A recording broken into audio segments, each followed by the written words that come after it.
नमस्कार मित्रों, मैं हूं विशाल रामावत और आज मैं आया हूं ऐसराणा पर्वत।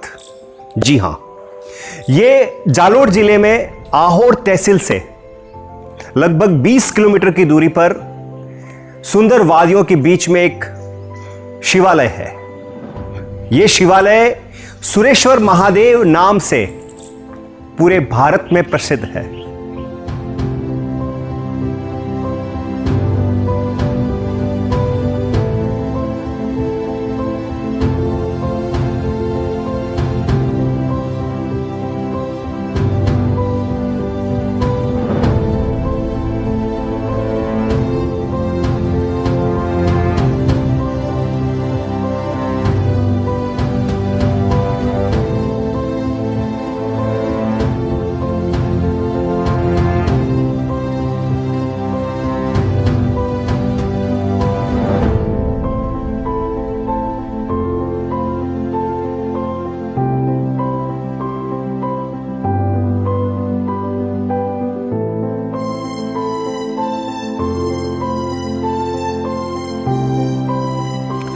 मित्रों, भारत की कल्पना संतों के बिना नहीं की जा सकती। भारत में ऐसे ऐसे संत हुए हैं, उनके ऐसे ऐसे चमत्कार हैं, उनकी ऐसी तपस्या है जिस पे आज की पीढ़ी शायद विश्वास ना करे।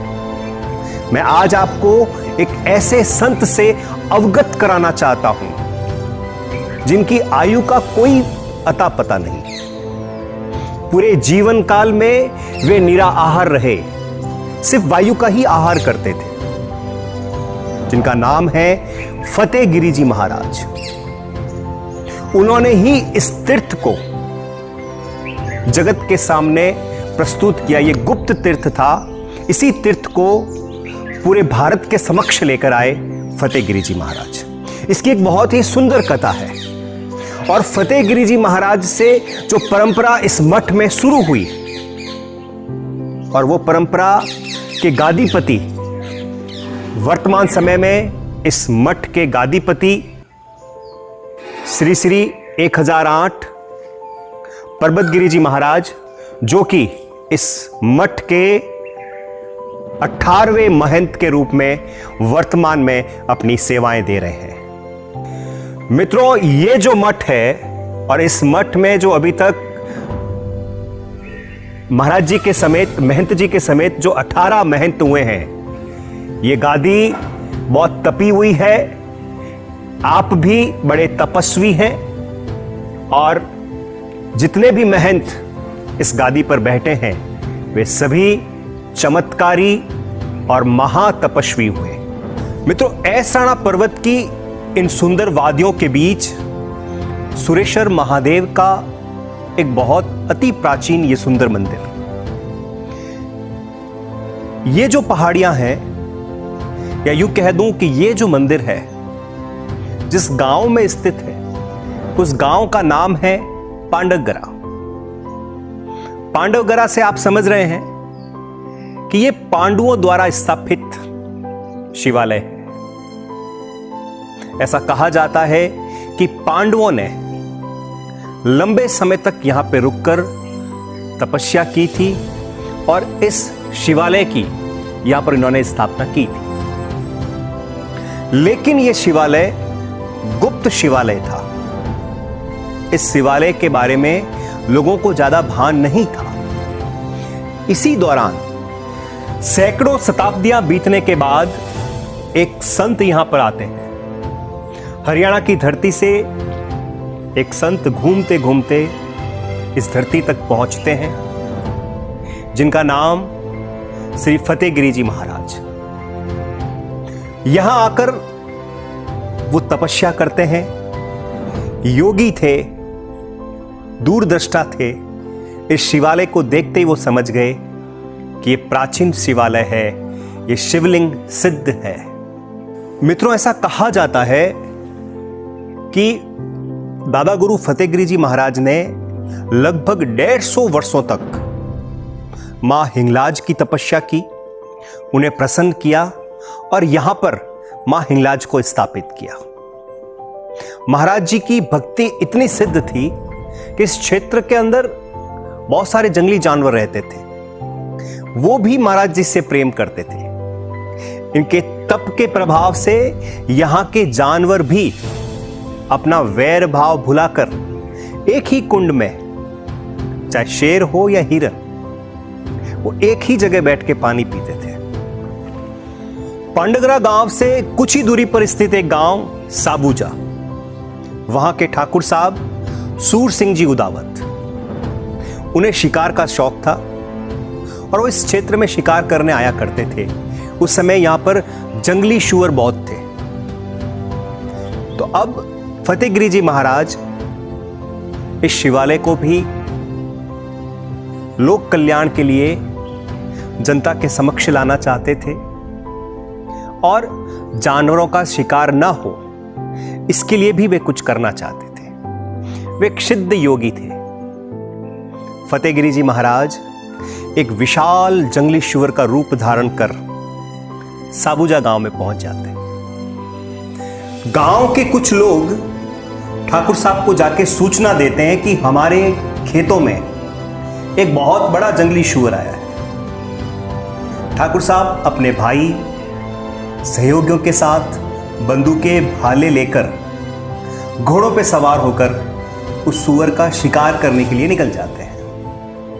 अब होता यूं है कि जैसे जैसे उस सुअर का वो पीछा करते हैं, वो सुअर आगे से आगे बढ़ता जाता है। कभी दिखाई नहीं देता तो ये लोग हार मान जाते हैं कि अब तो दिखाई दे नहीं रहा है। फिर कुछ देर वो वापस अपनी गांव की तरफ जाने लगते हैं तो जंगली शुअर वापस दिखाई देता है। ऐसे करते करते करते ऐस राना की पहाड़ियों तक वो सुअर उनको यहां पर लेके आ जाता है। इन पहाड़ियों में पहुंचने के बाद वो विशाल जंगली सुअर एक संकरी गुफा में घुस जाता है। तब ठाकुर साहब और उनके सहयोगी बहुत खुश होते हैं कि अब कहां जाएगा बच के। जैसे ही ठाकुर साहब बंदूक लेकर उस गुफा में जाते हैं तो देखते हैं कि एक जटाधारी संत ध्यानस्थ अवस्था में शिवलिंग, एक विशाल शिवलिंग के पास बैठे हैं। वो देखते ही अचंभित हो जाते हैं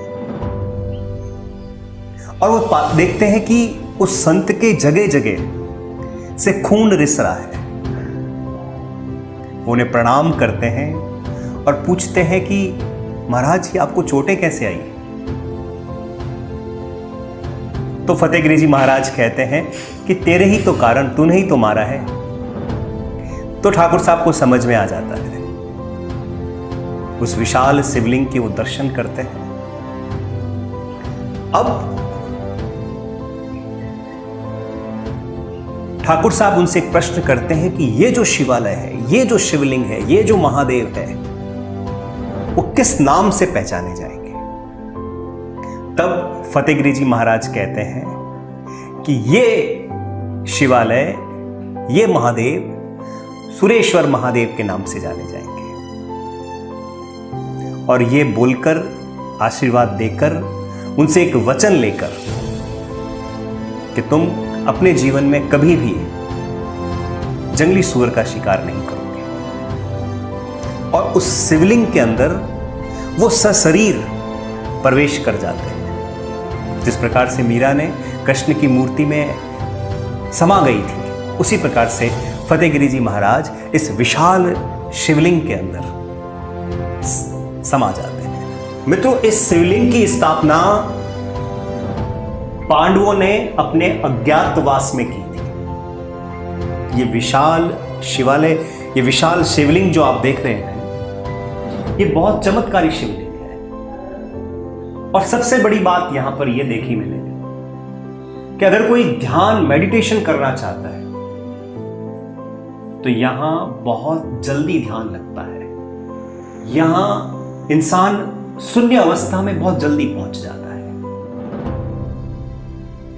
कोई भक्ति के मार्ग पे चलना चाहता है, कोई अपनी आत्मा का उद्धार करना चाहता है, तो ऐसे व्यक्ति को इस स्थान पे आना चाहिए। और कोई भौतिक चीजों की जिज्ञासा लेकर आना चाहता है तो भी ये स्थान बहुत चमत्कारी है। फतेहगिरी जी महाराज एक ऐसे संत हुए पूरे भारत के अंदर जिन्होंने अपने जीवन काल में 7 बार जीवित समाधि ली है। अब एक ही जीवन और उसमें 7 बार 7 टाइम अलग अलग जगह पर, तो उनका जीवन काल कितना लंबा रहा। यहां से समाधिस्थ होकर इस शिवलिंग में समाने के बाद वो आगे जाकर वापस एक उसी रूप में उसी नाम के साथ तपस्या करते हैं, फिर वहां पर जीवित समाधि लेते हैं, फिर आगे जाकर फिर तपस्या करते हैं, फिर जीवित समाधि लेते हैं। पूरे भारत में उनकी 7 समाधि स्थल है।